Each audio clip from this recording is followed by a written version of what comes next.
when the Islamic warrior Saladin conquered the Crusaders and took control of Jerusalem, all right, he entered into an agreement that the Muslims would protect the Christian churches. And so he appointed 2 Muslim families. Some people think he deliberately chose 2 just to make sure one didn't get out of control and, you know, kind of balance of power. Okay? The one family is Judah, Joudeh, and the other family is Nasabi. All right? And both of these families have been in Jerusalem for, you know, close to 1,000 years. And each generation has passed down the key. The key. Right. The physical key. Mr. Judah said that the key he presently has is 800 years old. It's incredible. He had another key, but it broke. And this is a Muslim. I mean, yes. Adabid Judah is a Muslim. And he said it's a great honor for a Muslim to hold the key to the Church of the Holy Sepulchre, which is the most important church in Christendom.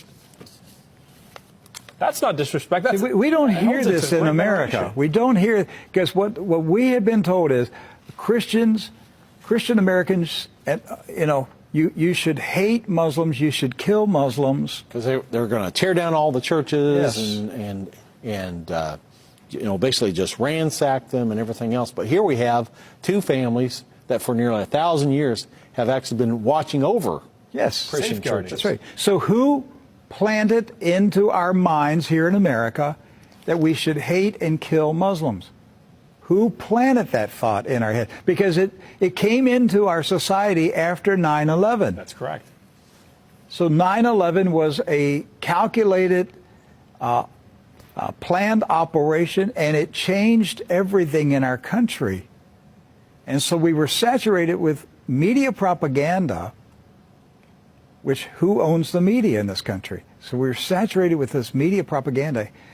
You Americans, you need to hate Muslims. You need to go to war. You need to send your sons to go kill Muslims.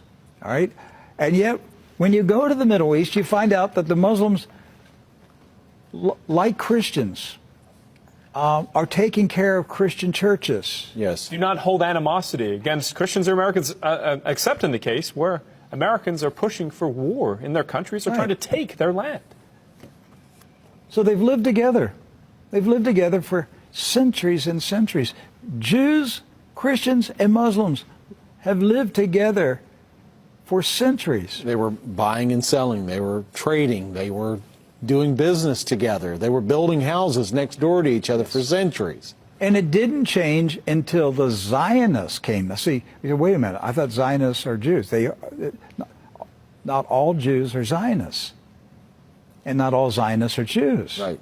Zionism is a political movement. Yes. Right. It's an ideology. Yes. Not an ethnicity. And so when the Zionists came to Jerusalem and Palestine, basically in the 1920s and 30s and 40s, all right, they came to agitate. They came to infiltrate. They came to seize control. And so they formed paramilitary groups, like Irgun.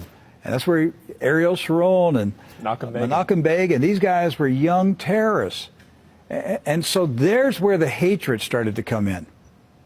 The fighting, the animosity, the bitterness. But it didn't start until the Zionists appeared. Jews, Muslims, and Christians were coexisting. Yes. That's right.